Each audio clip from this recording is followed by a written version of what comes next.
ఇరాన్లో supreme leader Ali Khamenei మరణం తర్వాత ఇరాన్లో వీధుల్లో చాలామంది మహిళలు యువతులు బయటకు వచ్చి ఆ హిజాబ్లు తీసేసి సంబరాలు చేసుకుంటున్నటువంటి దృశ్యాలు మనకి ఎక్కడ చూసినా కూడా సోషల్ మీడియాలో కనిపిస్తున్నాయి. తమ కబంధ హస్తాలలో ఒక మతోన్మాద పరిపాలనలాగా జరిగింది. ఈ రోజున ఆ పరిపాలనకు ఆ శకానికి అంతం పడినట్టయింది. అది ఫుల్ స్టాప్ పడిందని చెప్పి చాలా ఈ పర్టికులర్గా మహిళలు యువతలు సంబరాలు చేసుకుంటున్నటువంటి దృశ్యాలు మనకు కనబడుతున్నాయి ఒకవైపు.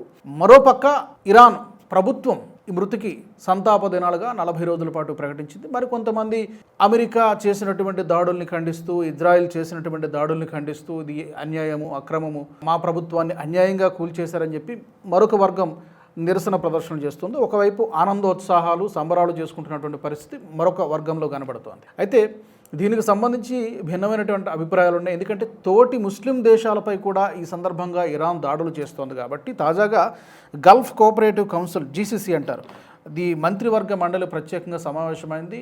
అలీ ఖమేనీ చనిపోయాడన్నటువంటి బేస్ చేసుకుని, దీన్ని ఆధారంగా చేసుకొని తోటి ముస్లిం కంట్రీస్ పైన కూడా దాడులు చేస్తే ఊరుకునేది లేదు, దీన్ని ఎలా ప్రతిఘటించాలో మాకు తెలుసని చెప్పి జీసీసీ గల్ఫ్ కోఆపరేటివ్ కౌన్సిల్ ప్రత్యేకంగా సమావేశమైంది. ఈ దాడులను అవసరమైతే మేము కూడా తిప్పికొడతాం అని చెప్పి గల్ఫ్ కంట్రీస్ కూడా ప్రత్యేకంగా సమావేశమై ఇరాన్పై అవసరమైతే ప్రతిదాడులు చేయడమా లేకపోతే చర్చల ద్వారా పరిష్కరించడం అనేది జీసీసీ ప్రత్యేకంగా దృష్టి సారించింది. మరి ఈ సందర్భంగా అలీ ఖమేనీ మరణాన్ని ఏ విధంగా చూడొచ్చు? ఇరాన్కి విముక్తి లభించిందా?